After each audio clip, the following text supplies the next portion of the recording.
Olá, como estão?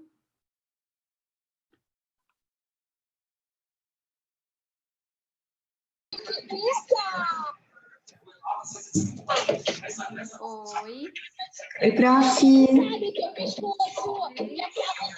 Olá, boa noite. Boa noite. Boa noite, Isabela. Você tá com o áudio ligado?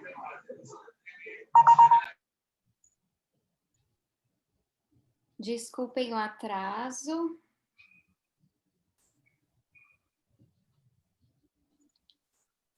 Não tô ouvindo, não tô te ouvindo, Suzane.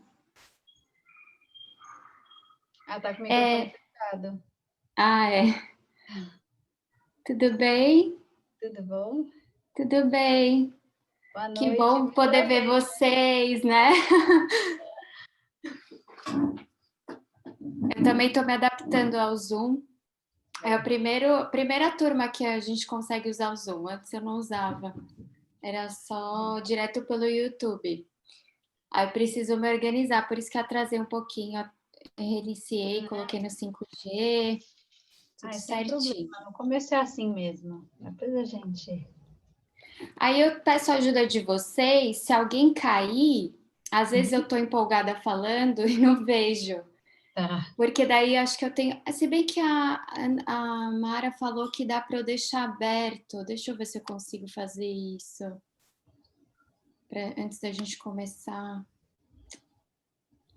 Deixa eu ver se eu acho aqui que ela me falou. Como que faz isso?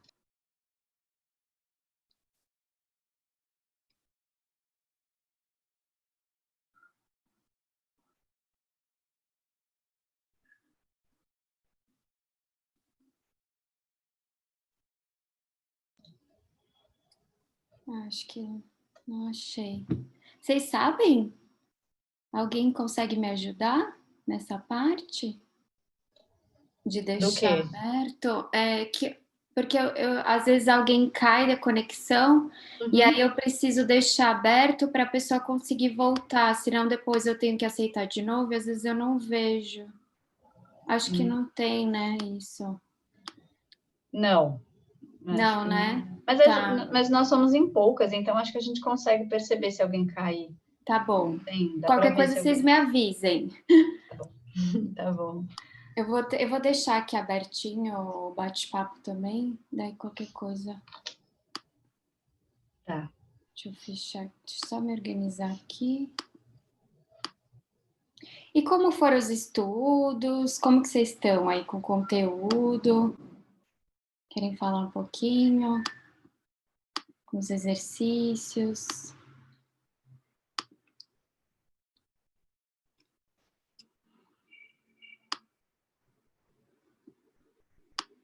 Não? Todo mundo concentrado?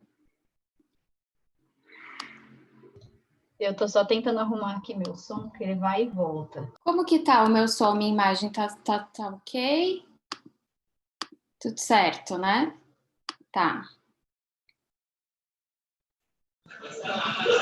Aqui tudo certo.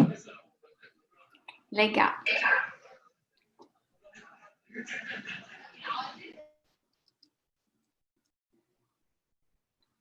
Bom, hoje a gente vai conversar, vou falar sobre a nossa relação com o espelho, como que isso vai dar a nossa autoestima. E aí vou passar no final da aula 2 técnicas de trabalho com o espelho, tá? Bom, então só a gente retomando um pouquinho, na aula passada, o que foi muito importante, né, crucial, que nós vimos, que... peraí. Boa noite, estou ouvindo bem. Tá, eu já achei que era alguém que caiu, já fiquei um pouco traumatizada. Legal, a Vanessa que escreveu, né? Deixa eu só fixar aqui também, peraí.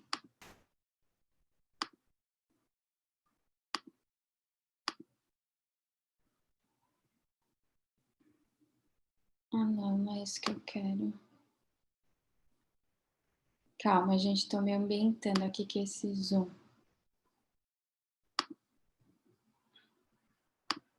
Pronto.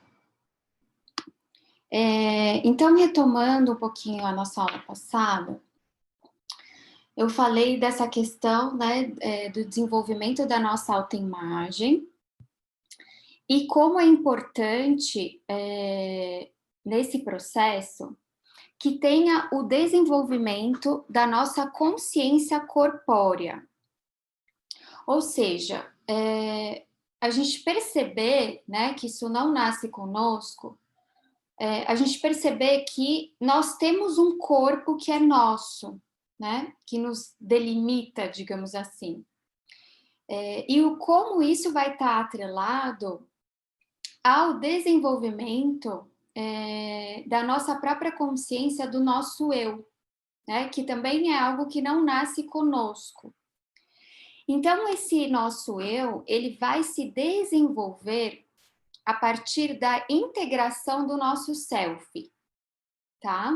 Então, pensem que o eu é o próprio sujeito e o self é o que vai juntar, integrar tudo isso, todo o nosso psiquismo, toda a nossa compreensão do nosso eu, todas as coisas que a gente vai introjetando, internalizando do nosso desenvolvimento, que a gente viu na aula passada, tudo isso vai compondo o nosso self.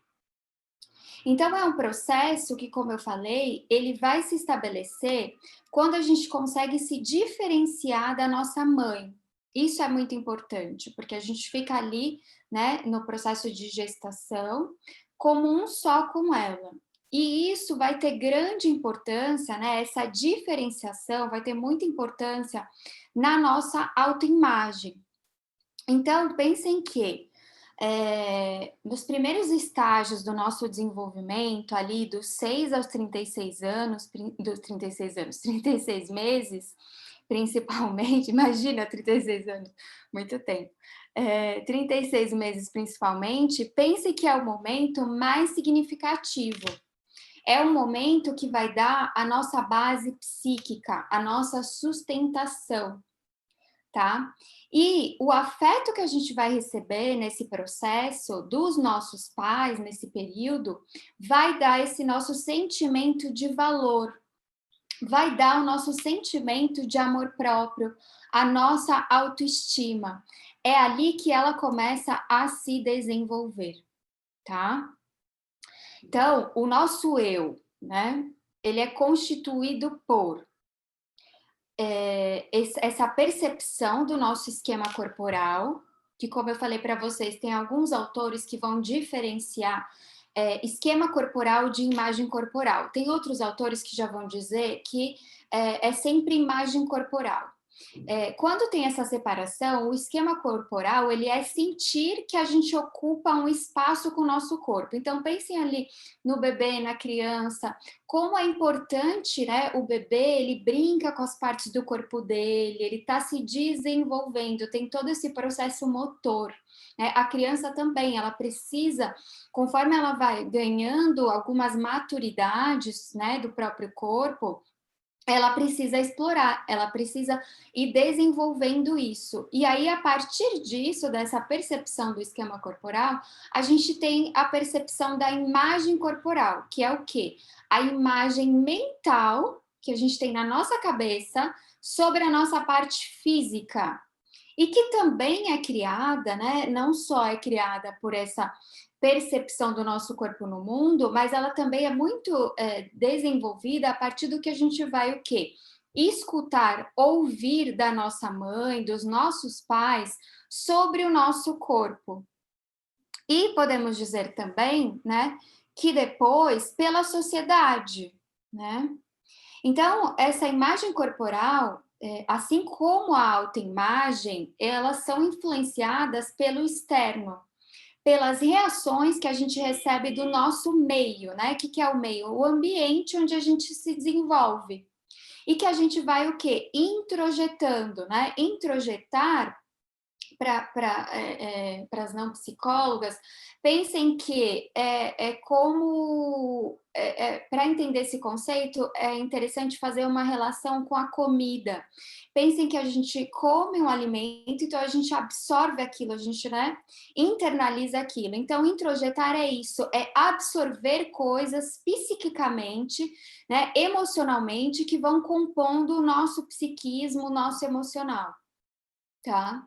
Então, pensem nesse bebê, nessa criança, e no que ela vai ouvindo, né, sobre o corpo dela, a partir do que os familiares dizem para ela. Então, o que ela escuta?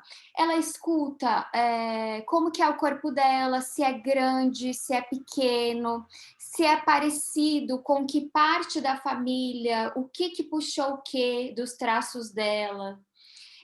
E aí, dependendo de como essas pessoas também vão se ver, né? Principalmente quando a gente fala dessa mãe, a relação que a própria mãe tem com o corpo dela. Então, qualidades vão sendo atribuídas, né, para essa criança, se essa criança é bonita ou se ela é feia. Às vezes não precisa ser diretamente dizer que ela é bonita ou não, mas só a associação, né, do entorno, né, puxou o nariz do pai, né, isso vai tendo uma série de representações para essa criança e para o eu dessa criança, né? Então, pensem que o nosso eu, a nossa autoimagem, ela vai sendo constituída, né? Quem nós somos hoje, quem a gente pensa que a gente é construído a partir do que a gente ouviu, é construído a partir do que disseram que a gente era, né? Então, tudo isso que vai compondo esse self, são uma série de aspectos que a gente vai introjetando. E esse self, quanto mais integrado, mais fortalecido, menos ele vai se influenciar futuramente pelo que vão pensar ou dizer sobre ele, né? Então, quando a gente se torna adulto, quando a gente amadurece isso, se tem um fortalecimento ali, uma integração que vai se dar principalmente a partir dessa relação com a nossa mãe, mais a gente vai ter um adulto autêntico, genuíno, né? É ali que a gente tem um processo de maior autoestima, de maior amor próprio decorrente desse processo. E aí, como que a gente entende então isso? Como que esse processo acontece para que tenha essa autoestima, para que tenha essa integração, esse fortalecimento, esse amor próprio, né? E aí, eu coloquei para vocês na plataforma, não sei se vocês já olharam, um texto do Winnicott. O Winnicott é um pediatra, é psicanalista, e aí ele escreve nesse texto sobre o estágio do espelho. Na verdade, não é um conceito que ele desenvolveu, ele faz uma leitura do conceito que foi desenvolvido pelo Lacan, que é um psicanalista, só que o Winnicott faz uma outra leitura. Por quê? Porque ao ser um pediatra, antes de ser um psicanalista, ele observava muito a relação das mães com os bebês, né? Ele atendia esses bebês, essas crianças, e aí ele ia conversando com essas mães quando elas levavam os filhos, e ia observando como que esse bebê ia reagindo, como que era essa relação com essa mãe. Então, o Winnicott vai falar que esse processo de integração, de fortalecimento, ele vai acontecer quando a gente tem uma mãe suficientemente boa. E o que é essa mãe suficientemente boa? É a mãe que vai atender, cuidar das demandas do bebê. E, ao mesmo tempo, conforme este bebê vai se desenvolvendo, ela vai apresentando para ele o mundo em pequenas doses. Ela vai fazendo essa diferenciação entre o bebê e ela. Então, é como se aquele trauma, né, do nosso nascimento, do parto, né, que a gente está ali no quentinho, no calor, na proteção, essa mãe vai nos confortando nesse processo. Então, ali ocorre o desenvolvimento de uma relação de espelho, Então, esta mãe, né, isso é muito importante, né? Então, quando eu falo relação com o espelho, eu não estou falando só da relação com o reflexo ali, né? Isso é só os exercícios que eu vou passar hoje, vocês vão ver que são de trabalho com o espelho mesmo, mas quando a gente fala relação com o espelho de uma maneira conceitual, é outra coisa, né? Então, essa mãe, ela é o nosso primeiro espelho. Por quê? Porque ela reflete pra gente quem a gente é, tá? Então, depois, é isso que vai compor também, né? Essa relação nossa com a nossa mãe é o que vai compor depois a nossa relação com o outro, com as outras pessoas, que de alguma maneira também serão espelhos para nós, tá? Então, a nossa autoimagem, a nossa autoestima, o nosso amor próprio, ele também se constrói enquanto um reflexo da nossa relação com o outro. E principalmente nessa primeira relação com a nossa mãe. E aí, pegando daí o Sartre, que não é psicanalista, que é muito mais da minha abordagem, né, que é um filósofo, que é da fenomenologia existencial, ele vai falar o quê? Que o outro é aquele primeiro que me olha. Por quê? Porque só existe outro, né? O bebê só sabe que tem um outro quando ele vai se separando dessa mãe, se separando, entendendo que ele está se separando o corpo, né? Quando ele entende que é um corpo dele, e se separando psiquicamente, né? Então, é ali que surge o outro, né? O nosso primeiro outro é este primeiro que nos olha. Então, ali a gente tem esse fenômeno. Então, essa é uma chave muito importante para o nosso desenvolvimento, porque é essa primeira relação que vai compor a nossa relação com nós mesmas e a nossa relação com as outras pessoas. Por quê? Porque a gente também, quando a gente está falando de autoimagem, por mais que a gente esteja falando que é a nossa visão sobre nós mesmos, a gente também vai achar que a gente está sendo olhada por esse viés. A gente também vai se ver a partir desse olhar, né? Achando que o outro está nos vendo a partir desse olhar. Por isso que eu falo que são os outros espelhos também, né? Porque é isso que vai ter mais força para nós. Por isso que a técnica das 5 pessoas, como você acha que o outro te vê? É claro que isso vem também do que o outro diz, de como o outro se comporta, de como o outro reage a você. Mas observem que é um processo de relação, de introjeção ou de não introjeção, né? Que aí é o que eu falei também na aula passada, principalmente o que acontece na adolescência, que a gente pode depurar melhor isso, ou fazer mais escolhas em relação a isso, né? Mas é um processo que vai acontecendo da nossa relação com o ambiente, né? E só tem um ambiente quando tem uma separação entre eu, outro, né? Bebê, mãe, né? Então, esse nosso primeiro espelho e primeiro outro é a nossa mãe. E quando eu falo mãe, é quem tá ali fazendo esse papel, tá? É quem vai cuidar de nós nesse primeiro momento que a gente mais precisa, tá? Não precisa ser necessariamente quem nos gerou, quem nos deu a luz, né? É quem está fazendo esse papel de maternagem.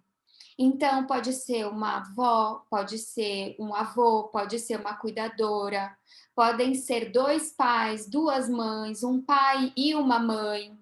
É qualquer um que esteja ali realizando essa função materna. Que é o quê?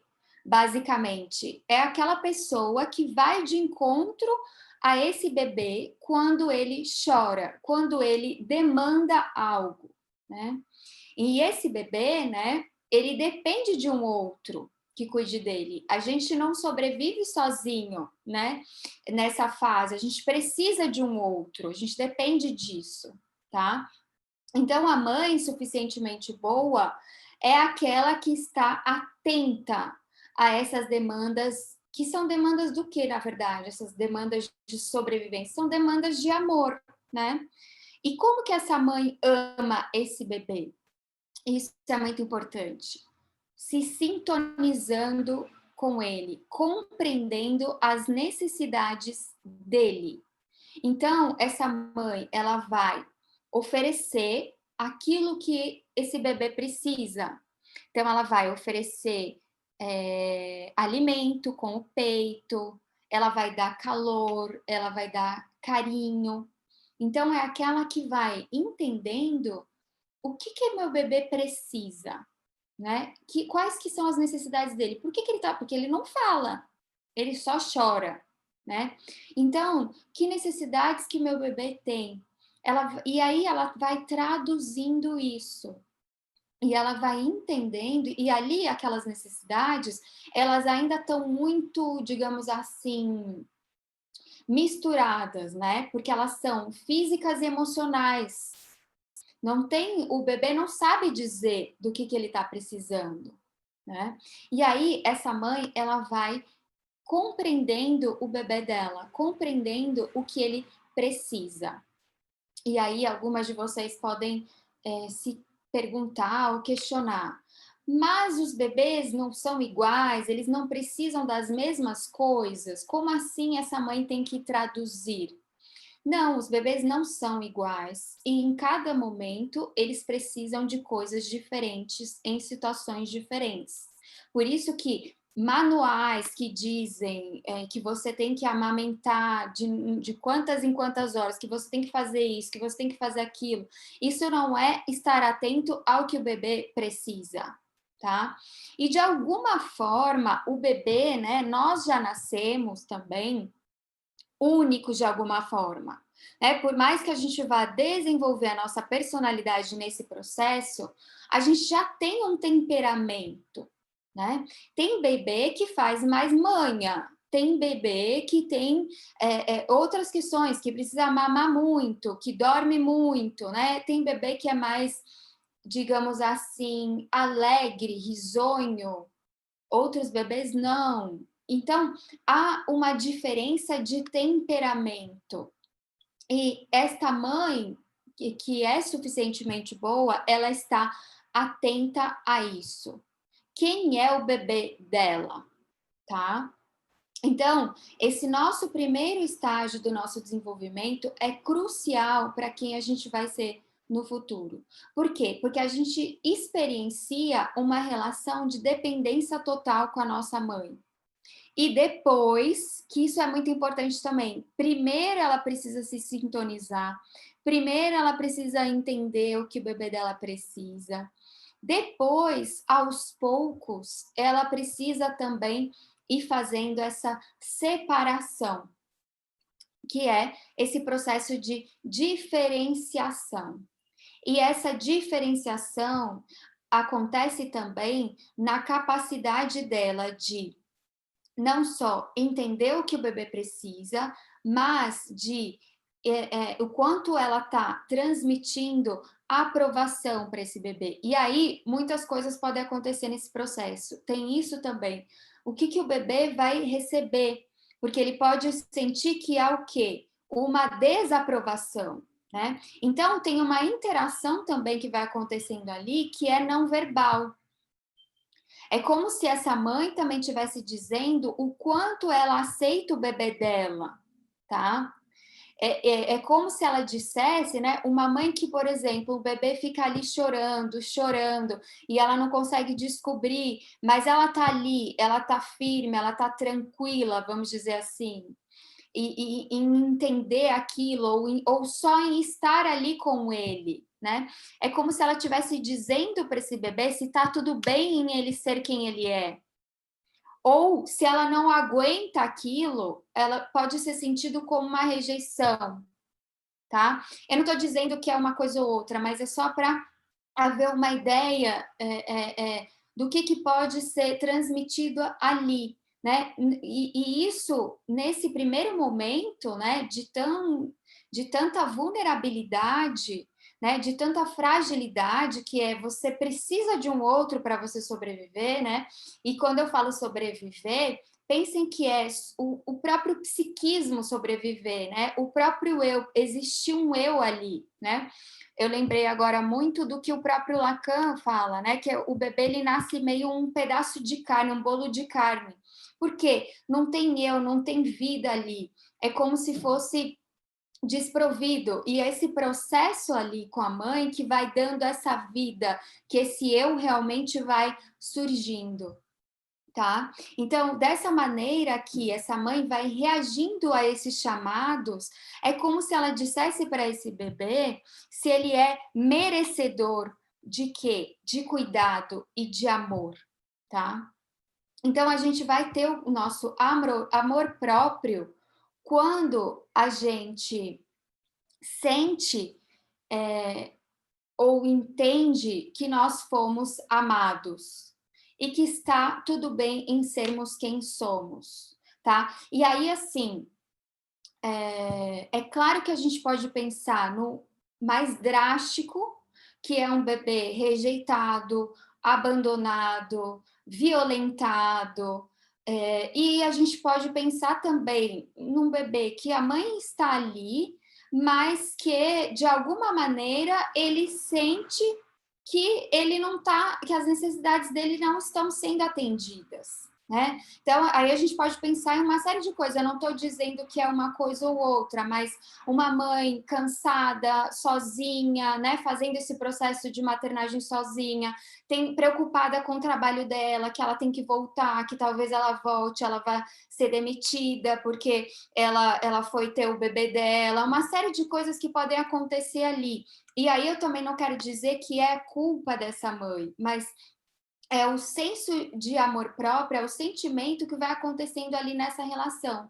Então, é o quanto esse bebê consegue sentir e entender que as necessidades dele estão sendo satisfeitas ali, tá? Então, é a nossa compreensão também, ou a compreensão desse bebê do que ele recebe, tá? E um sentimento que realmente seja genuíno, né? Que seja transmitido autenticamente para esse bebê. Porque em algum momento, é claro que a mãe pode estar muito cansada, mas internamente ela deseja muito esse bebê, ela deseja muito cuidar dele. E isso é transmitido ali. É uma relação muito especial, né?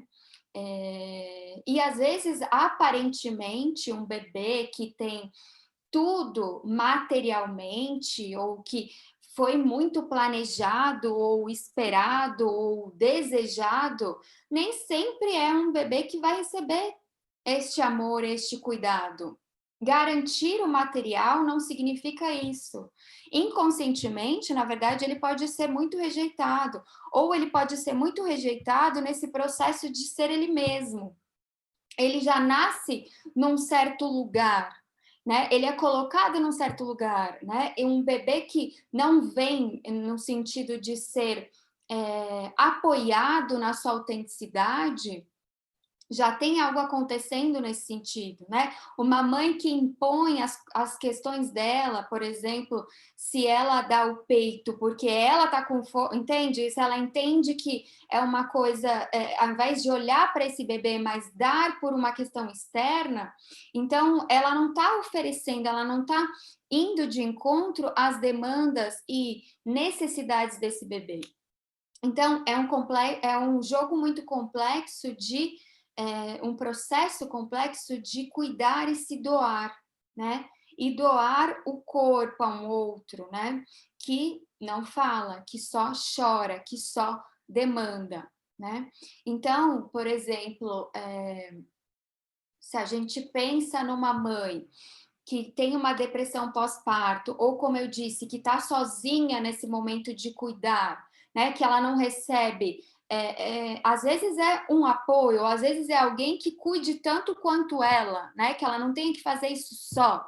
Então, muitas vezes essa relação pode sim ficar comprometida. Quando a gente fala de uma depressão pós-parto, fica bem comprometido se essa mãe não recebe cuidados, né? Um tratamento. Então, é muito importante não passar por isso só, né? Por isso que eu falo que é quem cuida ali. Qualquer um que esteja junto com essa mãe, ou se forem 2 pais, ou se for uma avó, é importante alguém que não esteja só nesse processo, né? Que não fique esgotado, né? Porque realmente estar ali, né, para esse bebê de fato, é algo que muitas vezes suga, né? Porque você tem que estar ali para este outro, não é para si, é para o outro, né?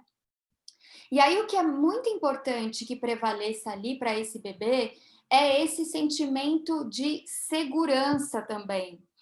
E essa segurança de que quando ele demanda algo, aquilo vai ser atendido, aquilo vai ser satisfeito, né? Nesse período que eu estou falando de dependência, né? Então, é muito importante que tenha alguém para fazer isto, tá? E aí, no futuro, a gente pode pensar que isso vai ser um cerne ali, né? De um adulto que, ao introjetar, né, um outro cuidou de mim, um outro me amou, as minhas necessidades foram atendidas. Então, isso vai gerar um adulto no futuro que vai se cuidar e se amar, né?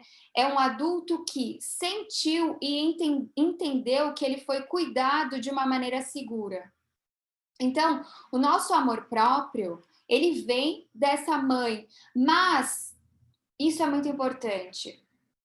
É a mãe interna, é o que a gente internalizou dessa relação, né? É o que ficou no nosso psiquismo da relação com a nossa mãe nesse momento, tá?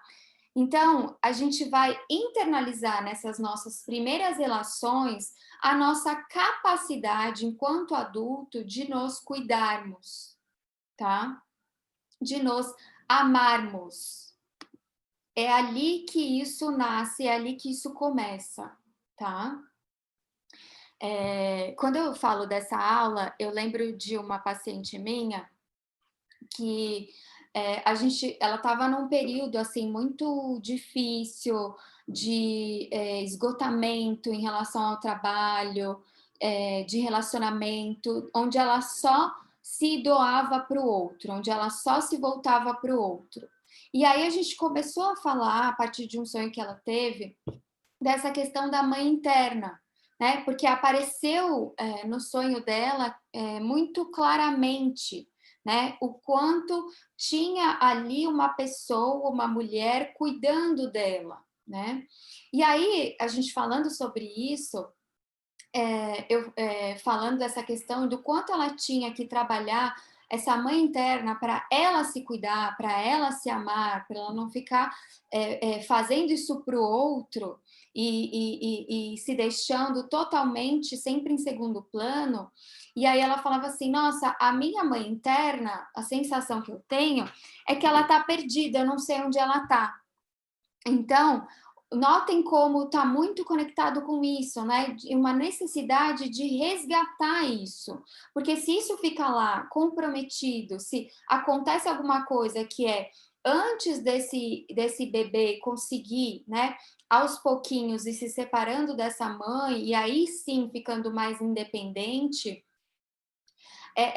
isso fica ali estagnado. É como se fosse um rio do amor próprio que está ali fluindo nessa relação, e aí, se acontece algo antes da hora, né, quando esse bebê ainda não está preparado, digamos assim, isso não se desenvolve. Então, essa compreensão da mãe interna, ela é muito importante para a gente pensar e falar de um outro aspecto, que é o autocuidado, né? Se fala muito de autocuidado hoje, quando a gente está pensando em um trabalho com autoimagem, com autoestima, só que muitas vezes eu vejo um discurso da mídia onde se coloca o autocuidado ou se cuidar como uma questão estética, tá? E aí eu gosto muito de trazer também o Winnicott e poder falar dessa questão da mãe interna para a gente entender que se cuidar não é ir cuidar da parte estética, né? Que isso é muito o que a indústria da beleza vende como cuidado, tá? E isso, muitas vezes, é uma maneira da gente continuar como? Se mantendo insatisfeita e consumindo, né? Então, se cuidar de fato é o quê? É poder desenvolver, através desse olhar materno nosso para com nós mesmos, né? Um amor próprio, um olhar para com nós mesmos que seja de fato acolhedor, amoroso, onde a gente compreende, se conecta com as nossas próprias necessidades em cada momento, do que a gente necessita, do que a gente precisa. E é muito importante, porque quando a gente começa a conversar sobre isso, pensar sobre isso, a gente se dá conta de que a gente tem uma cultura, não só desse discurso estético ou dos padrões, ou esse autocuidado que aparece muitas vezes vazio, mas a gente tem uma cultura hoje da produtividade, de uma série de coisas, que não tem espaço para isso, nunca tem espaço para esse eu de fato, né, tem um discurso mais individualista do consumo e de uma série de outras coisas, mas a gente não vê, de fato, uma preocupação com esse eu, com esse indivíduo e com o que ele precisa, né? Então, o discurso da produtividade, você tem que estar sempre trabalhando, postando, tendo mais likes, tendo mais respostas, né? Você nunca pode realmente se voltar para as suas reais necessidades em cada momento.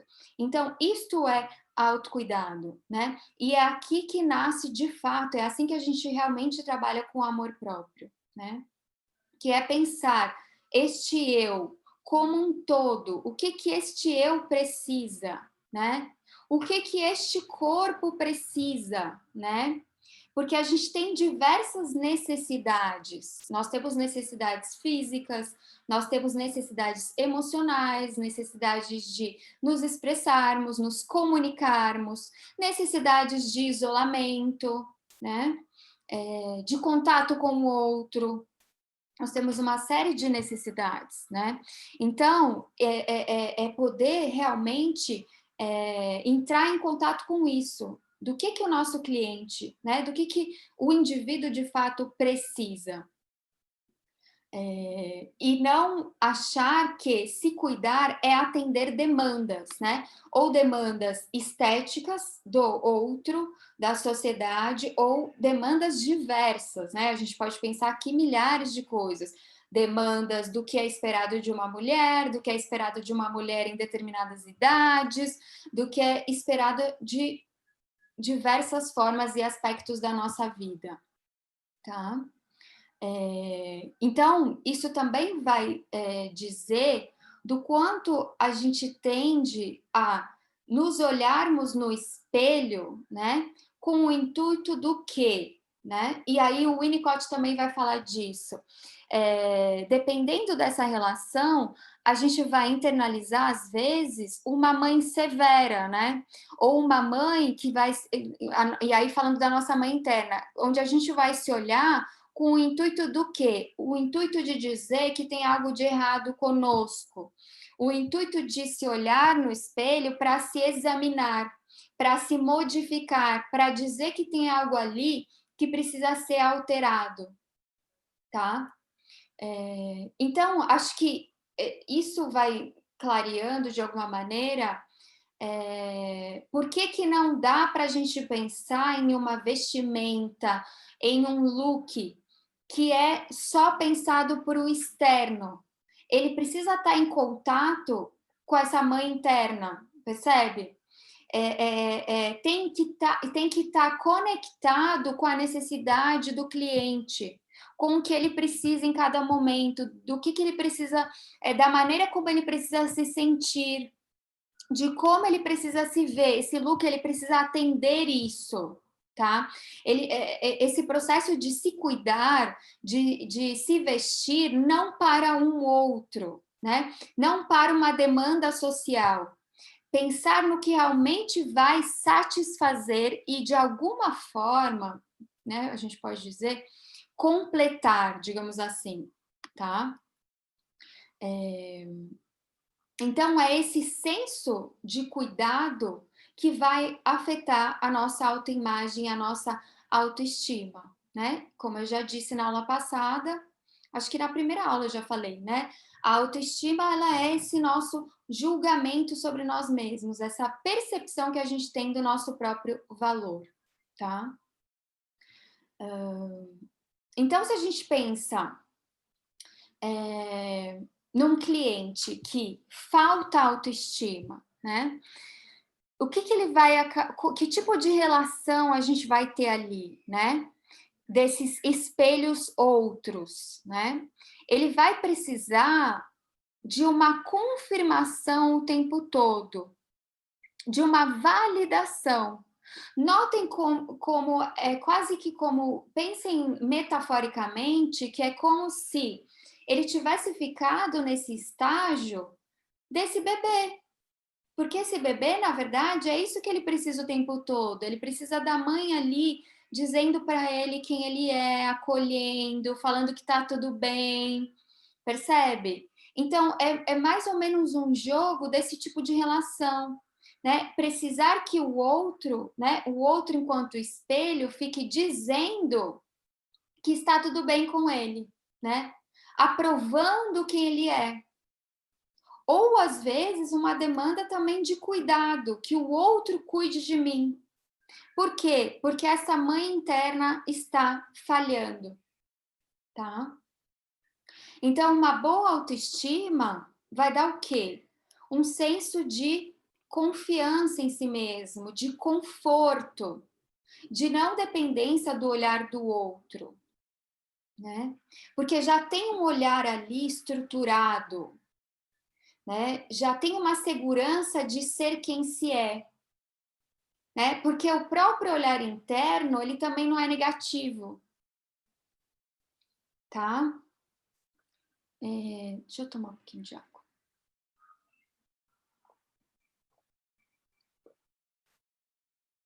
Então, eu vou trazer aqui um trecho. Esse trecho, ele tá no livro Encontros com o Self, tá?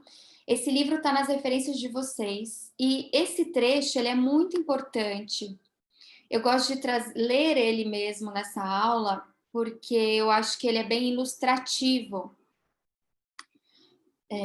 Então, vou ler aqui para vocês. Eu estou tão cansada de esperar para ver o que os outros desejam e o que os outros estão pensando e como os outros irão se comportar antes que eu possa fazer alguma coisa eu mesma. Sinto às vezes como se estivesse carregando comigo um armário portátil com roupas emocionais, acessórios que eu posso vestir de acordo com a audiência que tenho. Há vezes em que parece que eu mudo tanto durante o dia que não posso nem me reconhecer no espelho. Elisa, Travou? Travou um pouquinho antes. Ah, tá bom. Se você puder começar do começo da questão aí, por favor. Foi quando eu comecei a ler? Foi?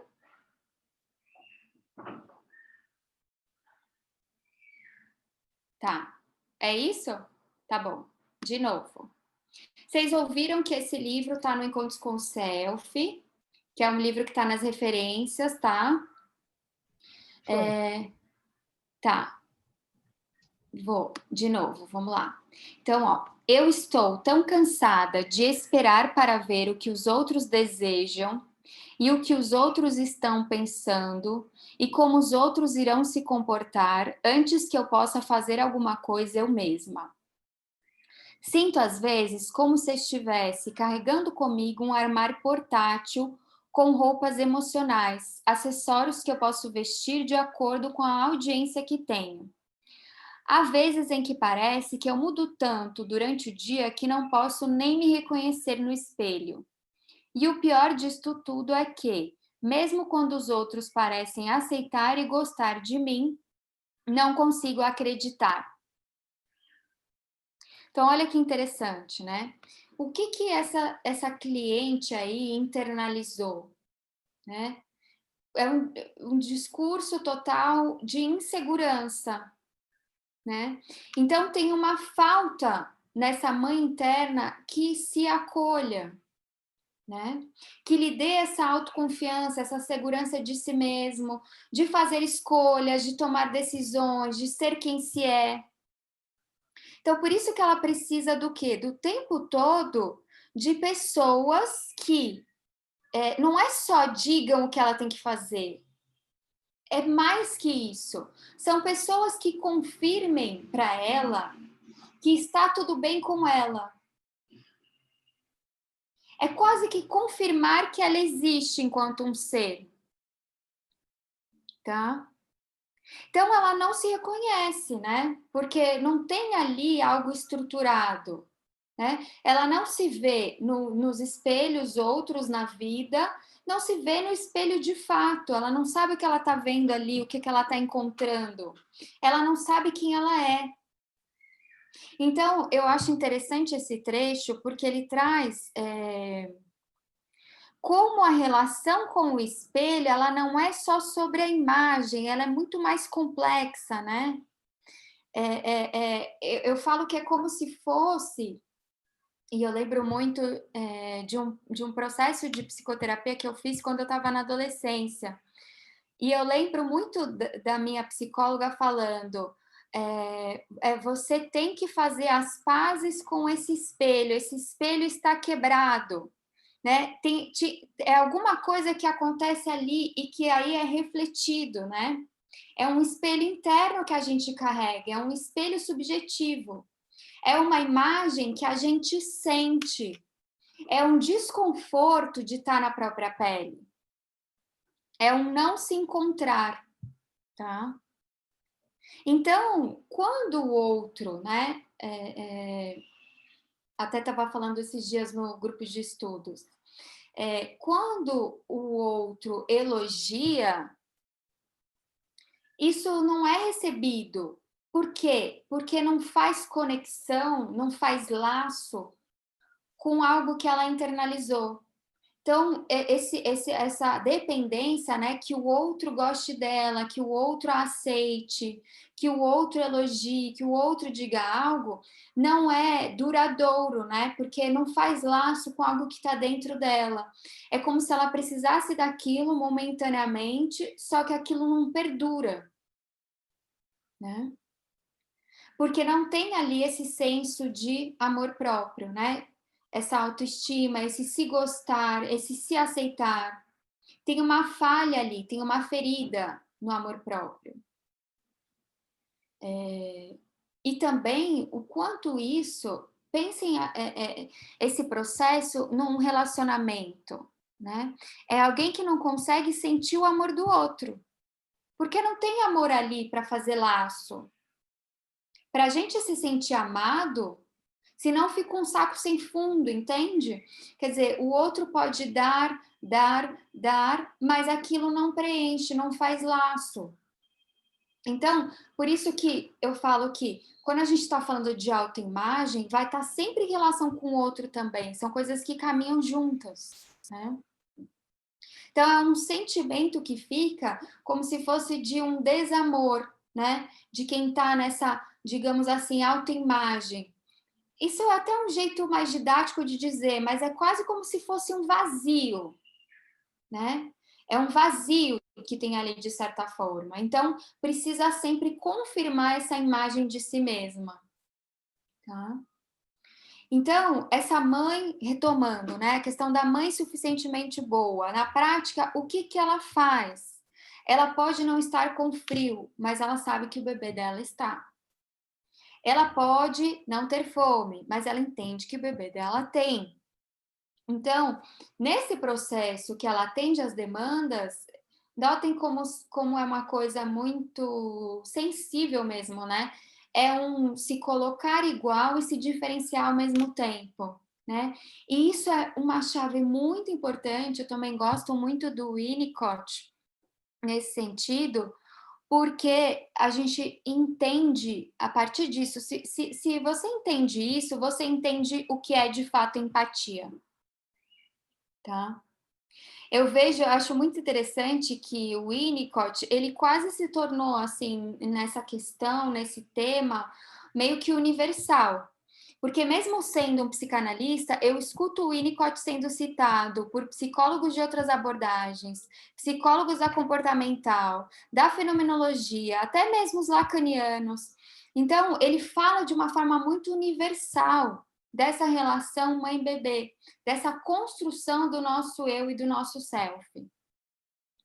E uma outra coisa muito interessante que ele fala em relação a como a gente se coloca ali no nosso atendimento com o nosso cliente, que é a gente ocupar, de alguma maneira, esse lugar de mãe suficientemente boa no processo de psicoterapia, que é a gente entender quais que são as necessidades do nosso cliente e ali dentro do nosso setting, né, desse momento, desse espaço ali que a gente está com o nosso cliente, esse lugar protegido, digamos assim, a gente de alguma maneira simbólica atender essas demandas, essas necessidades.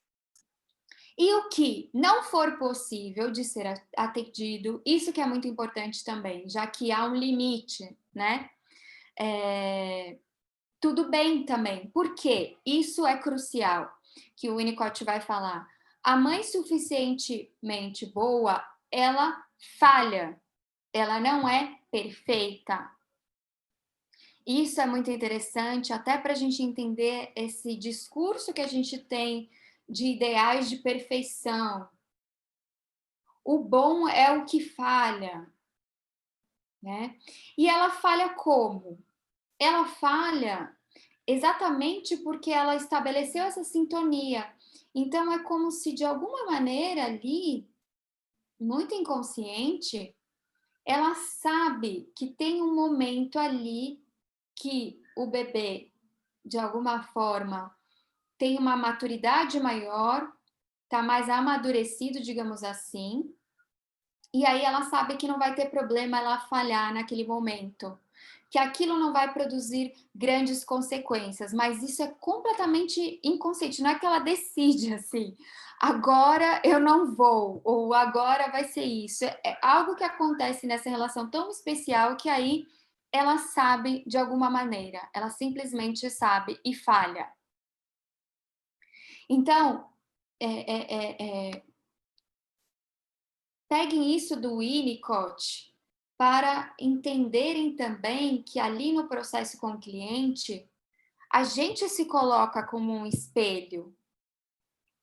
Por isso que é tão importante a questão da empatia, do não julgamento, da compreensão do que o nosso cliente precisa, o que realmente vai fazer sentido para ele.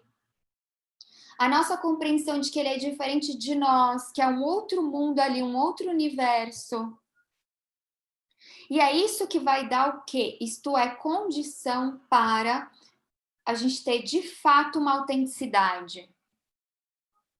Realmente nascer uma autenticidade ali com o nosso cliente. Tá? É a gente dizendo para ele que tá tudo bem com ele, que está tudo bem em ser quem ele é. É a gente ouvir de fato as demandas dele. Então, eu acho que essa aula também traz uma coisa que é: não tem fórmula mágica, né? Fórmula mágica, rápida, de realmente trabalhar com autoestima. A gente tem que, primeiro, fortalecer essa autoimagem.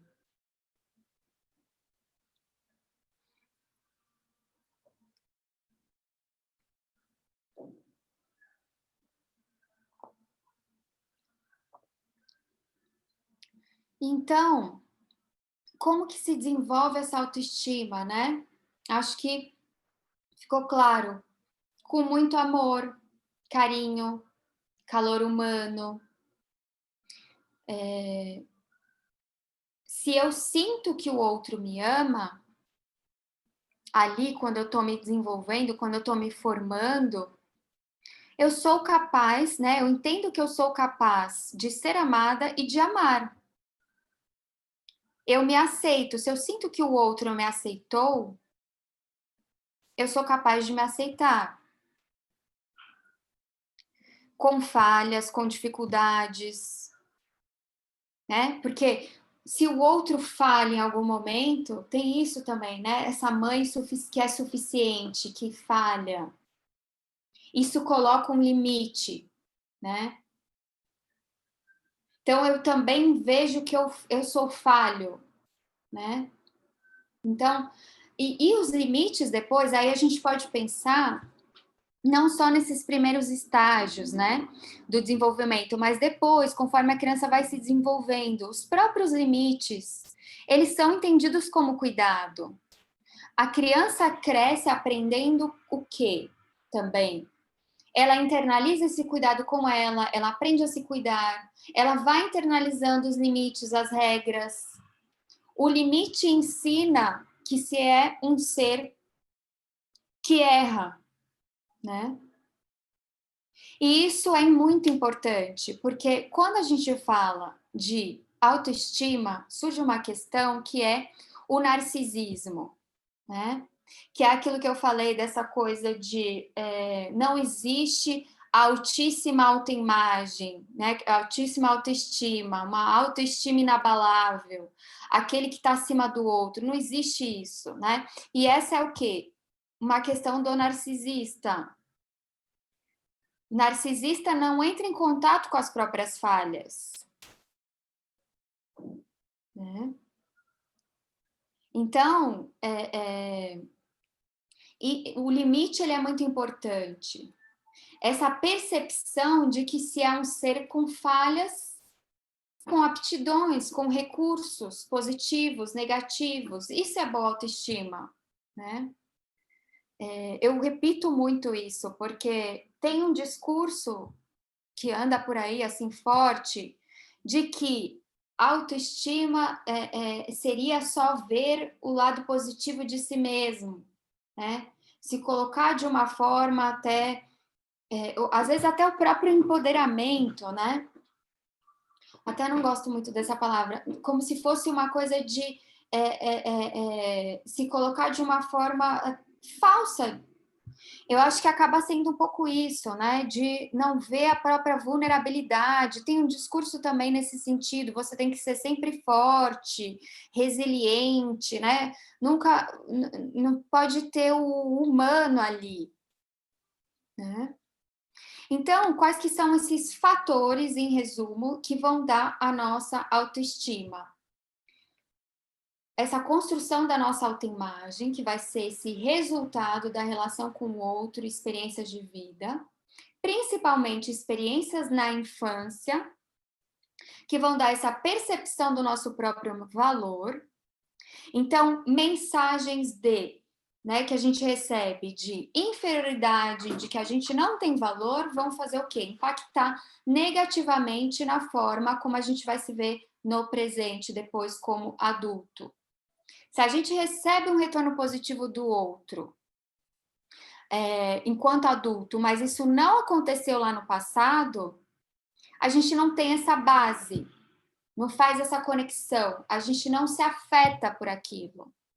Né? Por quê? Porque a autoimagem que está ali, ela é negativa. Então, fica essa dependência de eu ficar recebendo sempre uma validação. Então, em relação a experiências positivas ou negativas, se a gente tem um bom senso de autoestima, a gente vai conseguir ser afetado pelas experiências positivas, senão elas passam batido. Tá? E tem uma questão muito importante também que a gente vai ver mais para frente, que é a questão da cultura, o próprio condicionamento social. Se a gente tem crenças ali, né,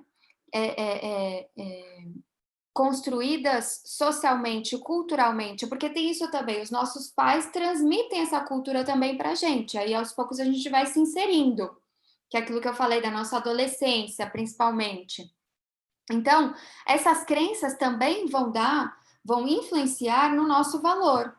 Crenças em relação ao que é ter felicidade, o que é o sucesso, né?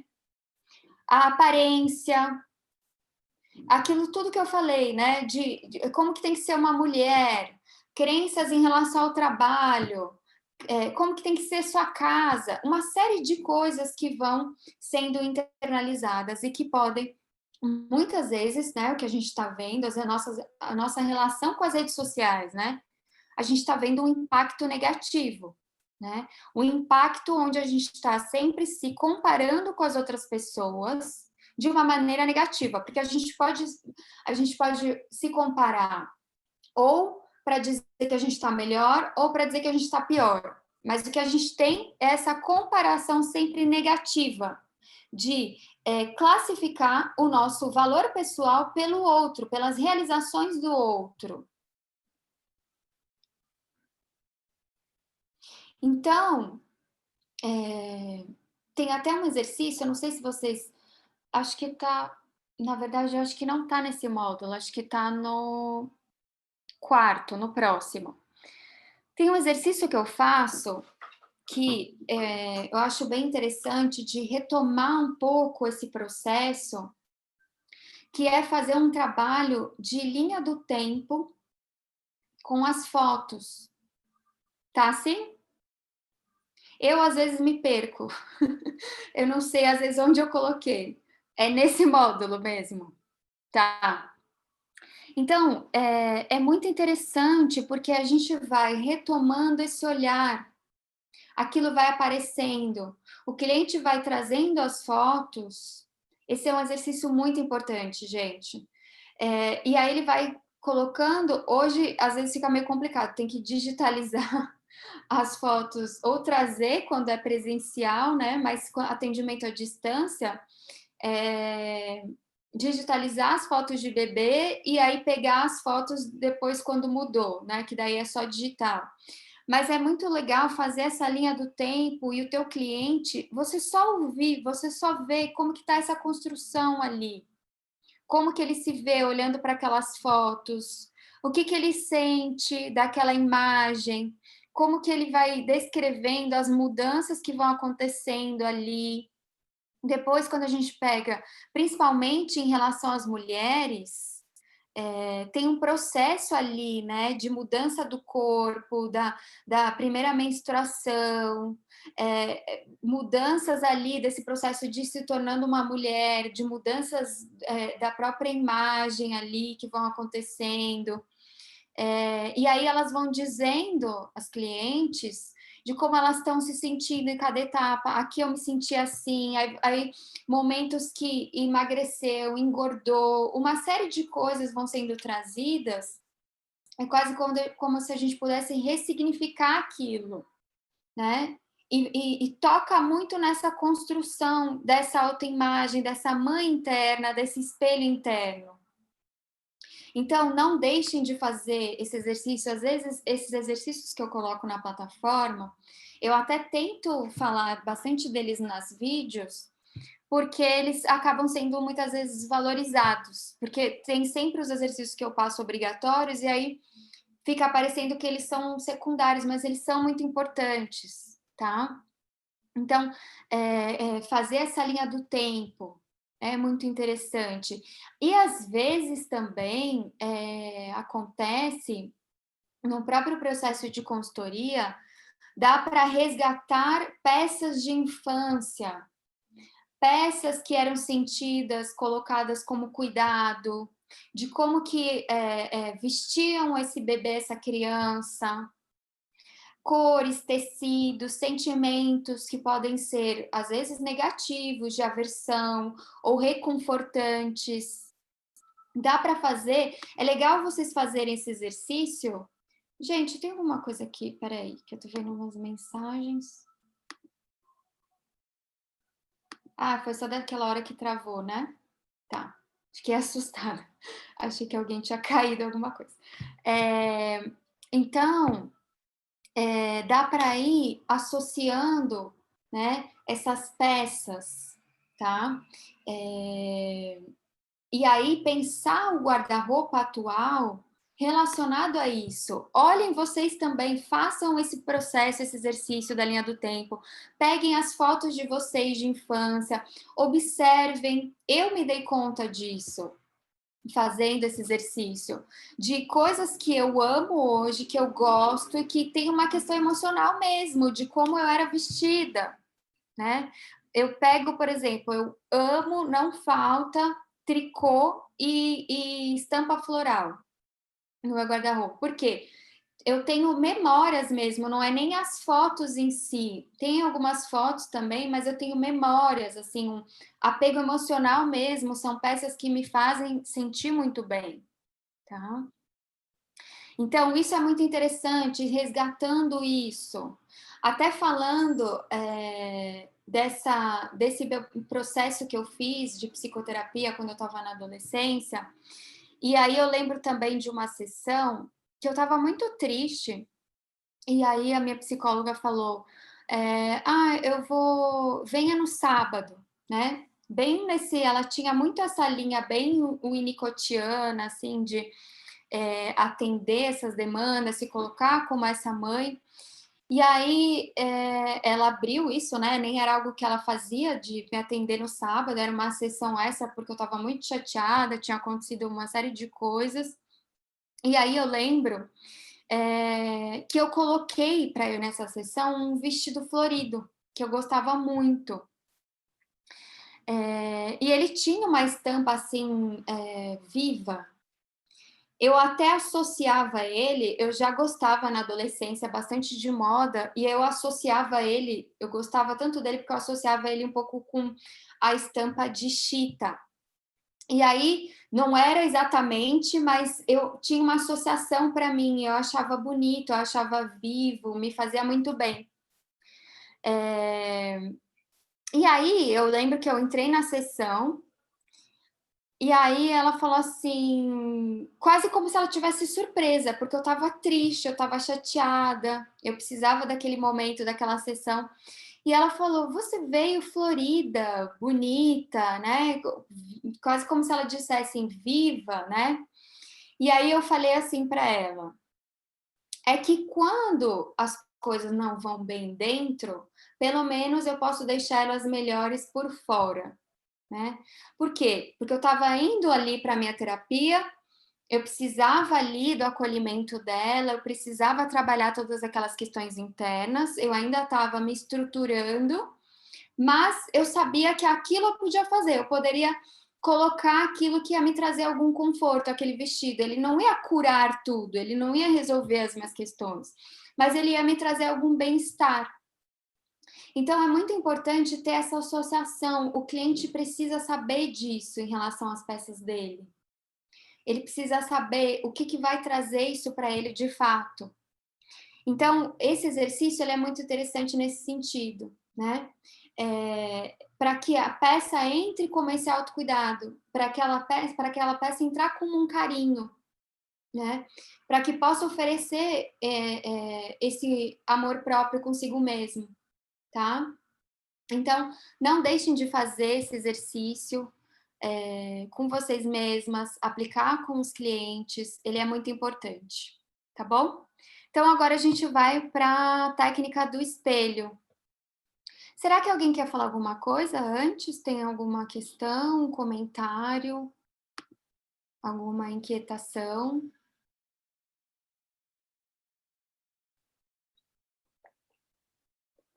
Alguma angústia? Não? Tudo bem? Agora que a gente tem o Zoom, eu quero que todo mundo fale. Dá para falar agora, dá para eu ver vocês. Bom, então vamos lá. Técnica do espelho. É interessante, né, quando a gente está, não só a questão da própria consultoria, mas quando a gente está trabalhando com autoimagem, a imagem corporal está sempre atrelada, né? Eu acho que essas primeiras aulas iniciais são muito importantes para entender isso também. Então, a gente precisa trabalhar essa questão da imagem corporal também. E entender, eu acho que isso também dá material, como que é a relação do teu cliente com o espelho, tá? Isso também dá dados de como que tá essa imagem de si mesmo, de como tá essa relação. Então, alguns clientes, gente, e eu confesso que assim, as primeiras vezes que eu me deparei com isso, foi um pouco assustador para mim. Mas tem alguns clientes que não se olham, né? Algumas pessoas não se olham no espelho, tá?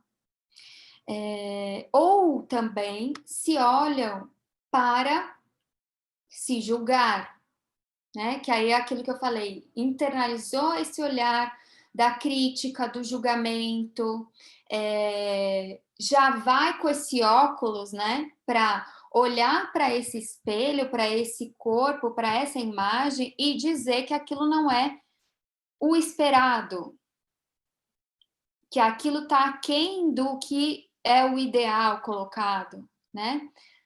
Não só socialmente, mas o próprio ideal que ele internalizou. E tem clientes que não tem nem espelho em casa, tá? Então, assim, é importante, até para não ser um choque, vocês entenderem antes que relação é essa que o teu cliente tem com o espelho, tá? E no processo de consultoria, pode fazer esse exercício, também é interessante, antes ou até durante a montagem dos looks. Por quê? Porque a gente vai usar o espelho, ele vai ser muito utilizado, tá? E aí, entendendo primeiro essa relação, se vocês têm um cliente que já se olha muito no espelho, tá sempre se olhando, sempre para ver o que tá errado, né? Para se julgar, pode até pedir para ele fazer o exercício, é um exercício bem difícil, mas só o fato de tentar já é interessante. Fazer o exercício de antes ficar um tempo sem se olhar. Por quê? Pelo menos, às vezes é muito difícil ficar sem olhar o rosto, né? Mas pelo menos ficar um tempo sem se olhar de corpo inteiro, um tempo curto, só para fazer esse exercício de desviciar um pouco esse olhar, que é um olhar que está, digamos assim, meio viciado. E para aquele cliente que não se olha, começar com essa primeira técnica que eu vou passar.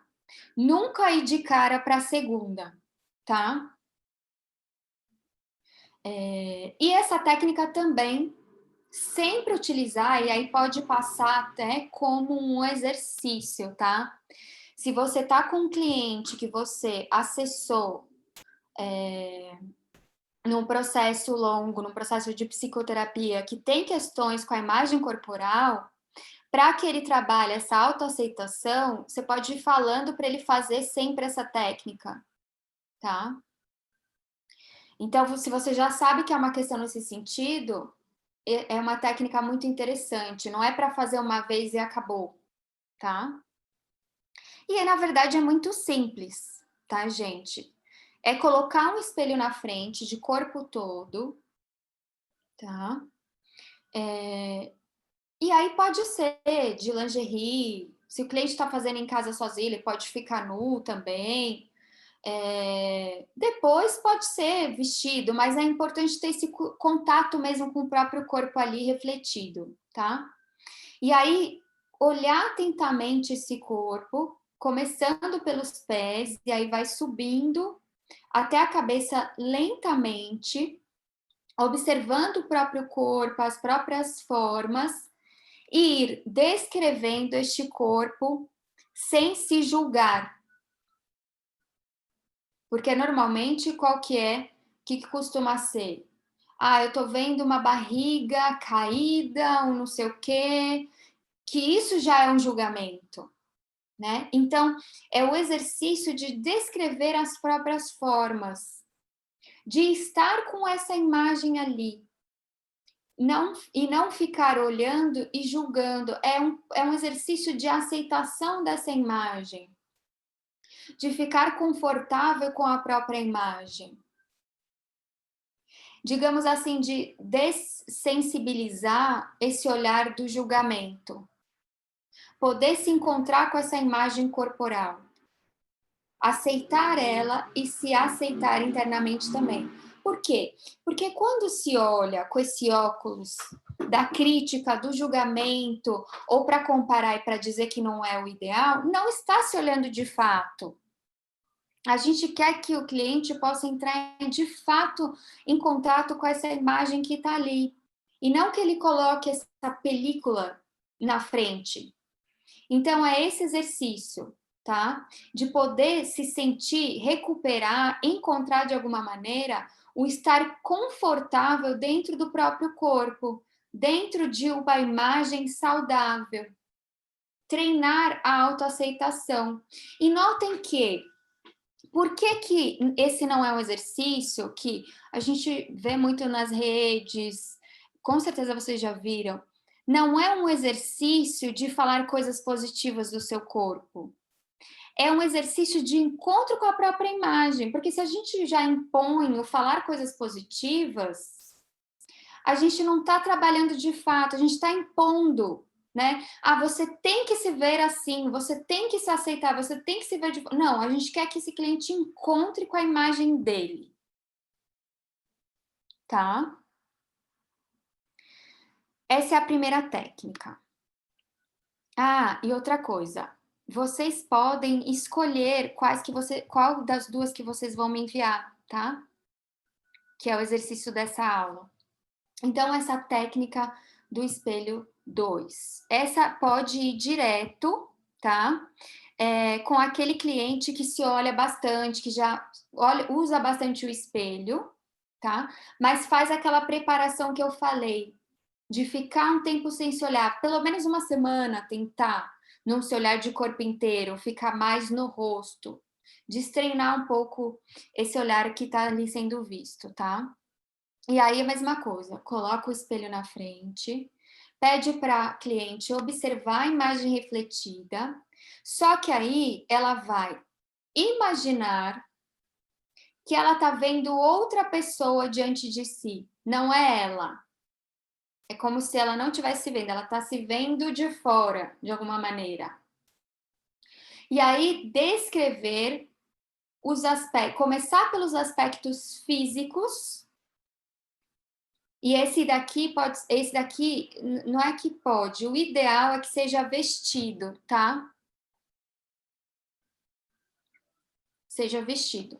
Então, descrever os aspectos físicos, como está vestido, quais são as expressões faciais, qual que é a postura. E aí, ir entrando em camadas na autoimagem. Por quê? Descrever sentimentos, o que essa pessoa está sentindo, que emoções que ela transmite, tá? Então, notem que é uma técnica que é para ir de encontro com a própria autoimagem, tá? É para se conscientizar de alguma forma a partir do quê? Porque está se vendo como um observador externo.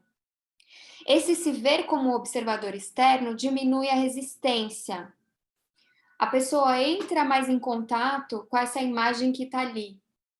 E às vezes aparecem coisas ali que ela não estava acessando, que ela estava evitando, tá? E aí, outra coisa. Podem acontecer duas coisas nesse exercício, tá? Pode ser que o teu cliente, meio que cria um personagem, fale de alguém muito diferente dele. Por isso que, assim, não deem muitas informações. Só falem assim, se olhe como um observador externo e descreva o que você está vendo, a tua vestimenta, o teu corpo, sentimentos, tua expressão, postura, etc. Mas tentem não dar muitas informações para que realmente possa vir o que tiver que vir ali, tá? Por quê? Porque alguns clientes podem trazer o quê? Um ideal. podem trazer o que eles gostariam de ser. Isso já é um dado importante, né? Por que você não está, de alguma maneira, se encontrando com o teu eu? Porque você está trazendo uma outra pessoa, né? Não estou dizendo vocês questionarem, tá, gente? Não é um exercício nesse sentido de questionar o porquê, mas vocês podem perguntar. Se vocês ficarem na dúvida, vocês podem perguntar. Você trouxe exatamente como você está se vendo, porque aí são essas duas coisas. Pode ser que o cliente traga uma outra coisa completamente diferente de quem ele é. Pode ser que ele traga o real, e aí ele vai falar várias coisas, ele vai falar coisas positivas, coisas negativas, vai falar uma série de coisas. Ali você vê que é o real ali, tá? Então, notem como que tá essa leitura de si mesmo, tá? E aí, se vocês tiverem dúvida, pode perguntar para o cliente se ele imaginou uma outra pessoa ali, ou se ele trouxe quem ele é, como ele se vê. E também, dados muito importantes de autoimagem, né? Se vem o eu real, são só coisas negativas que estão aparecendo ali, como que esse cliente está se vendo ali? Ou ele trouxe aspectos positivos também, como que está essa relação com ele? Tá? Isso, assim, eu falei na técnica das 5 pessoas, de observar isso, se a autoimagem mais positiva ou negativa, mas isso é o tempo todo, né? Você faz exercício de linha do tempo, você faz o eu real, eu ideal, você faz exercício do espelho, o tempo todo é essa observação. Tem uma paciente que eu fiz semana passada, a linha do tempo. Com as fotos, a linha do tempo não, o eu real, o eu ideal. E aí, como atendimento online, eu tô só atendendo online ainda. E aí, com atendimento online, ela quis colocar fotos, né, no eu real, no eu ideal. E no eu ideal, inclusive, ela trouxe um monte de fotos que não eram ela, né? Aqui a gente já tem uma distância, a gente já nota, né? E no eu real, tinham as fotos dela, só que aí não tinha nenhum aspecto positivo. Então, notem quando eu falo, né, que a gente trabalha nesse equilíbrio, nessa aproximação entre o real e o ideal, nessa integração. Uma autoimagem, vamos dizer assim, quanto mais integrada, mais fortalecida, parece que se misturou de um jeito que não dá mais para saber o que é o real, o que é o... Já virou uma coisa só. Porque precisa se aproximar, equilibrar, né? Uma pessoa que não vê nada de positivo em si mesma, e aí o ideal fica lá, como? Lá longe, né? Então, isso está sempre em jogo, tá? E aí vão observando como que isso vai aparecendo nos exercícios. Tá bom? Acho que por hoje é isso. E aí? Como foi?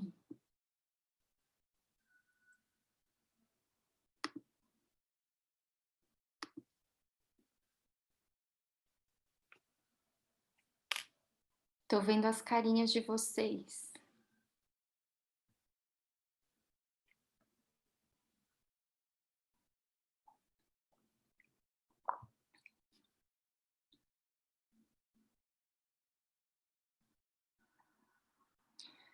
Vocês chegaram a fazer leituras? Como que tá? Como foi a aula? Vamos aproveitar esse momento. Vou falar um pouquinho, então. Tá, fala. Primeiro que eu acho uma delícia a gente falar de Winnicott, essa coisa da mãe suficientemente boa, eu acho super... eu acho que é super atual, assim. Sempre... a gente vê muito isso nas relações, mãe bebê, né? É muito legal de observar. E nunca tinha me despertado exatamente para essa vida, para a vida adulta, e principalmente nessa coisa da autoimagem, né? Quando eu estudei o Winnicott, eu fiquei mais presa na questão mãe-bebê, e depois, até porque, assim, eu não trabalho com criança, né? Eu não atendo criança. Então, foi uma coisa que eu aprendi ali, eu atendo mães, mas não vejo a interação no trabalho, eu trabalho só com adulto. Então, é legal falar isso, né? Porque, para mim, fez todo sentido, assim, esse resgate da mãe interna, né? Enquanto ela é presente, sempre, né? Em vários aspectos da nossa vida e tal. E até aqui, assim, na autoimagem, enfim. Que aí, no final das contas, a gente vai resultar, assim, numa peça de roupa, que é o que a gente está falando daqui, né? Transformar isso num carinho, uma identificação. Acho isso bem legal. Sim. E tem uma coisa que eu não falei, que é muito legal da gente pensar, que eu até fico pensando às vezes, mas isso são até estudos futuros, né? Porque a gente também não sabe como que vai ser isso, mas eu tenho pensado um pouco como que vai ficar essa relação espelho com essa coisa das redes, né? O vídeo, a imagem, é sempre... E até quando a gente pensa, né? O quanto as crianças têm agora o acesso muito cedo, até tem esse debate, né? Tem mães que decidem não dar, por exemplo, e aí fica meio complexo, porque daí as outras crianças têm acesso e a tua não vai ter, e como que fica isso, da coisa da tela, né? A relação com a tela, porque eu acho que isso muda completamente, né? Como que fica esse... Porque a gente está falando de um desenvolvimento em relação ao espelho, né? Quando eu falo, a criança primeiro vê ali, ela acha que é um outro, ela não sabe que é ela, né? E eu não sei se com a tela vai ser a mesma coisa, né? De olhar a tela e saber, né? Como que é isso? Ver uma imagem, né? Então, eu acho que é muito interessante pensar todas essas questões, até em torno das relações. As relações estão ficando cada vez mais virtuais. E eu não estou falando isso no sentido de só criticar, né, de falar que é ruim ou que é mal, mas de como que a gente entende que isso vai repercutir, que resultados que isso vai ter em relação à autoimagem, né? Quando a gente começa a ver um processo, e aí isso é muito preocupante, né? De jovens, crianças que querem se parecer com a imagem, né? Tipo, eu quero ter a minha imagem modificada com filtro. Eu não aceito eu quero a minha imagem que está ali.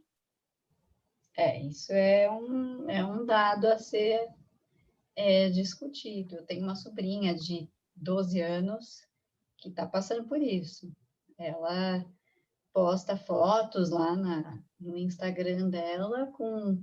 ela põe filtros, né? Enfim, e aí boca, olho mais puxado, né? Cílios, a boca mais carnuda, e é uma garota de 12 anos, né? É preocupante. É realmente... E, assim, é uma menina linda, como toda garota de 12 anos né? Tá pensando, assim, é quase injusto, né? Assim, já está inserida num mundo onde isso vai ser... Assim, a adolescência fala muito, né? A imagem conta muito na adolescência, né? Os grupos fazem escolhas, né? As meninas escolhem os meninos e vice-versa, ou as meninas as meninas, enfim. A gente escolhe o parceiro ou parceira muito de acordo com a imagem, né? Tem muito a ver com o que o outro aparenta ser. Isso é uma coisa muito característica da adolescência, né? E realmente não dá para saber exatamente como vai ser, mas é muita informação e muita manipulação, né? Essa coisa a gente vê muito isso, é engraçado. Se a gente pegar o Instagram, né, pessoas criticando, né, essa exacerbação, mas ao mesmo tempo pessoas tirando foto no espelho, muitas vezes as mesmas, e com retoques ali, você vê, porque tá torto lá atrás, coisas desse tipo. Então, é difícil. Todo mundo quer sair bem numa foto, todo mundo quer postar a melhor foto, né? Mas, até que ponto, o que é uma melhor foto, né? Porque passou a ser a foto manipulada, né?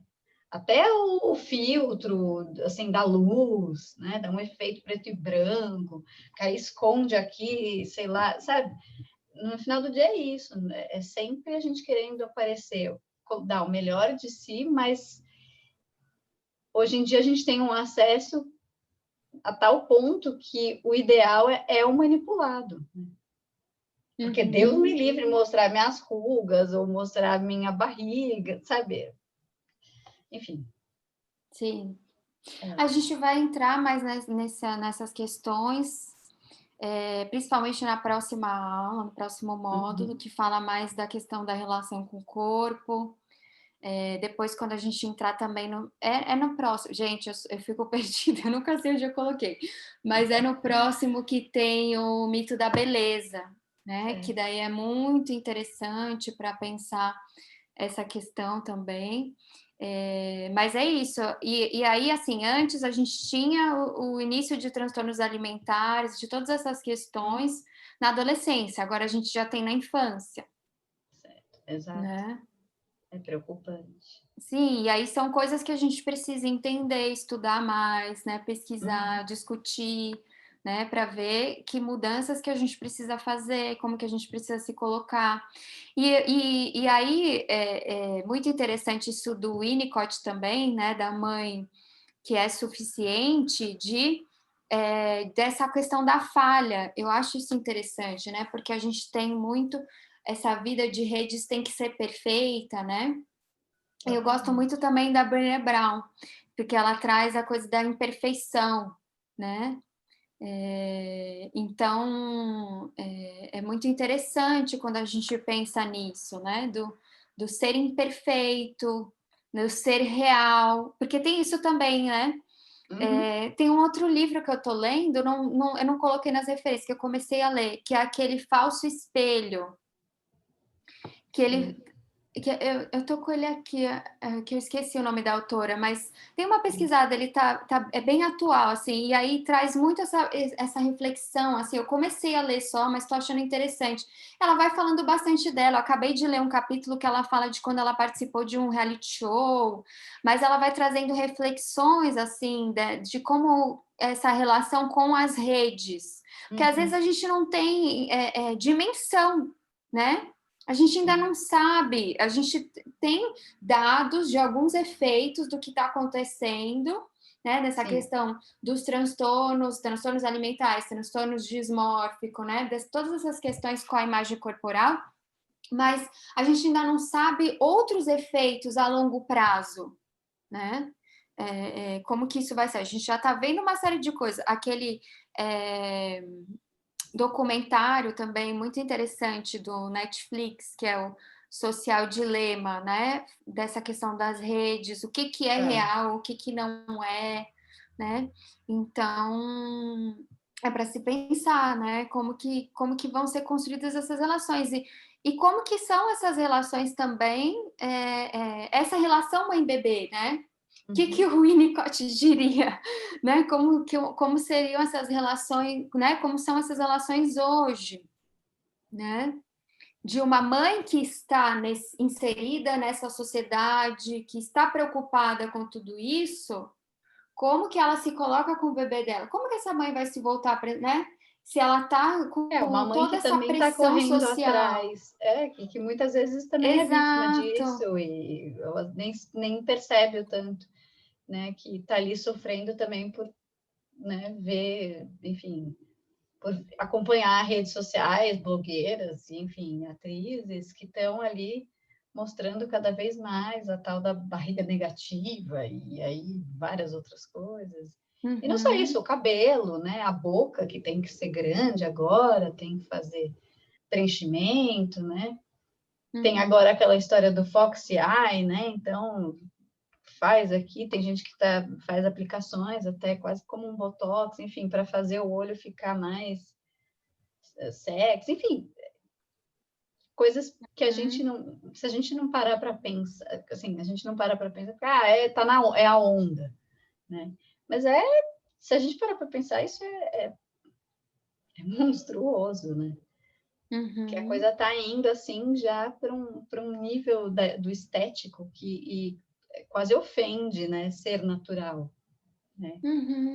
As pessoas que são naturais e veem aí nossa, olha como o peito dela é pequeno, é murcho, sabe, coisas desse tipo, né? A gente vê, às vezes, falando de atrizes, né? Enfim, saindo da praia, esse tipo de coisa, né? Que a gente condena tanto, um dia você né? tá no auge, né? E no outro, Exato. Uma pessoa que cancelada, já era. eu vejo Uma coisa muito assim. isso, assim, eu tenho muito esse exemplo, eu falo muito da Madonna.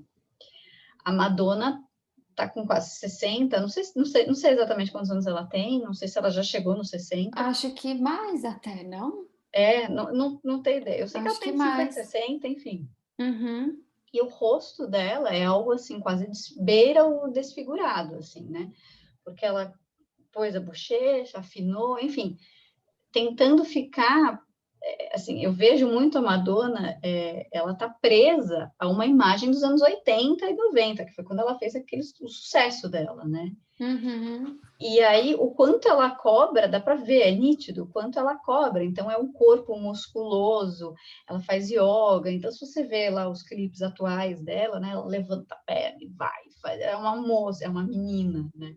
Quer dizer, e você vê ali a luta dela para se manter ainda como uma dona, porque e o dia que ela olhar e falar que a gente, né, que ela assumir que ela já não consegue mais fazer aquilo, acho que ela nem vai se reconhecer, ela nem vai saber quem ela é, porque ela ela vive dentro daquela imagem, né? Uhum. Aqui, essa questão do mito da beleza, né? Porque não é a imagem, é o comportamento, né? Exato. E Que é reforça, sobre. né? É uma tentativa de reforçar a imagem e validar aquela imagem. Eu não sou só a Exatamente. capa. Eu vou no show e danço e estico a perna e faço tudo isso porque eu sou aquilo, né? Então, assim, é um reforçando o outro. E aí, isso que você falou é ótimo, que é assim, presa a uma imagem de si mesma que é ela jovem, né? Por quê? Porque o envelhecer é visto negativamente. A Total. mulher que envelhece, ela não é vista mais. Exato. É sinônimo de decadência. É um sinônimo de Exatamente. acabou. Né?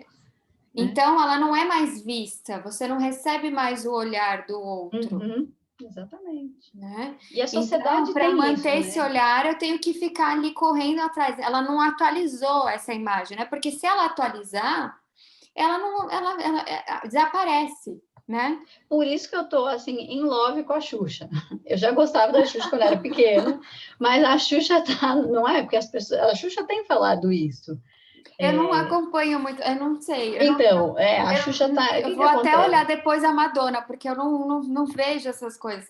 Mas eu vou ver, porque agora eu fiquei curiosa. E a Não, Xuxa, dá uma como que olhada é? na Eu não Madonna, sei nos também. clipes, nas últimas fotos dela, os shows, enfim, Tá. fácil achar. A Xuxa é exatamente o contrário. A Xuxa, ela posta as fotos dela sem maquiagem, daí o povo cai de pau nela e fala que ela tá velha, que ela tá enrugada, faz meme com o rosto dela de velha. E ela fala: eu tô velha. As pessoas me Qual o cobram que mal eu não posso nisso, né? envelhecer, mas eu Aham. envelheci. E ela conta que muitas pessoas que é da época dos baixinhos, né, fala para ela: ai, Xuxa, volta a fazer o programa, volta a trabalhar com isso, faz um show, assim, volta a ser a Xuxa. E ela fala: não, porque eu não Uhum. sou mais aquela, né? Assim, você vai se frustrar, porque eu não vou entregar o que você está querendo que eu seja aquela Xuxa dos Uhum. anos 80, Uhum. 90. Não dá mais. As pessoas têm que entender que eu envelheci. Só a Xuxa, falam também que a voz dela tá rouca. Tá rouca, tô velha. Ela Uhum. fala, Uhum. é isso. Gente, me deixem envelhecer, que é isso, né? Aceitem, sabe assim, aceitem. Eu não sou mais a Xuxa, né, das Chiquinhas, não vai ser. Uhum. Então, isso é muito legal. Eu sou super fã da Xuxa agora, porque ela fala isso. me deixem envelhecer. Nossa, eu não E tem a sabia disso cobrança agora. de pessoas, assim, que provavelmente eram fãs dela. Nossa, tá velha, tá acabada. As pessoas também, né, ficam esperando. Isso é muito interessante, né? Quando a gente está trabalhando com autoimagem, e aí, até no processo mesmo de psicoterapia, a pessoa tá ali mudando e as pessoas em volta não querem que aquela pessoa mude. Elas cobram. Não né? querem que ela se coloque de outra forma. As pessoas querem que a pessoa seja sempre a mesma. Exatamente. E normalmente por quê? Porque tem ganhos em volta, né? Exatamente. Uma mulher insegura, com baixa autoestima, sem amor próprio, ela socialmente é maravilhoso, porque ela vai trabalhar um monte, ela vai ficar cuidando dos outros, ela vai se colocar em segundo lugar, né? Ela vai consumir horrores. Travou? Não? Acho que a Maria Augusta que travou, né? Bom, mas é isso, né? Então, e aí eu estava lembrando também, eu sempre falo desse livro porque eu gosto muito desse livro, que é o Mulheres que Correm com os Lobos.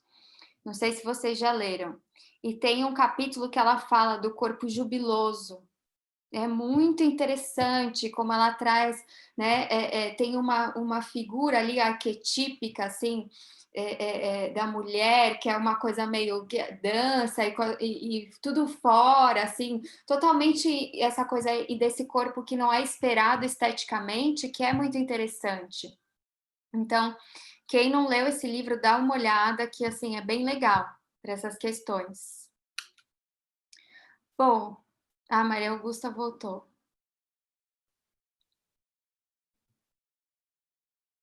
Vocês querem falar mais alguma coisa? Tirar alguma dúvida? Não? Estão quietinhas? Voltou. Eu estava falando... Voltei, tô aqui. Você ouviu que eu falei do livro? Do Mulheres que Correm com os Lobos? Tá, eu vou de novo.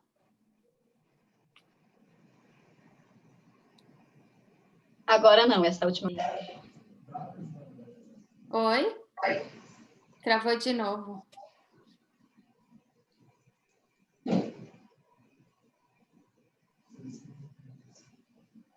Bom, acho que é melhor... Ficou um desencontro agora. Oi, eu tô aqui. Tá um desencontro. Tá mesmo. Não, eu estava só falando do livro Mulheres que Correm com os Lobos, que ela fala do corpo jubiloso. Tem um capítulo que é bem interessante. Mas vamos encerrar então, tá bom? E aí, se vocês tiverem mais alguma questão, alguma coisa, só enviar. Tá bom? Elisa, Oi? você fala comigo depois, por favor? Sim. Pode deixar. Obrigada. Então tá bom, gente. Então, boa semana para vocês. Tá. Tchau, Elisa. Obrigada, noite, viu? bons estudos. Boa noite a todas. Tchau. Boa noite. Tchau, boa noite. Beijos.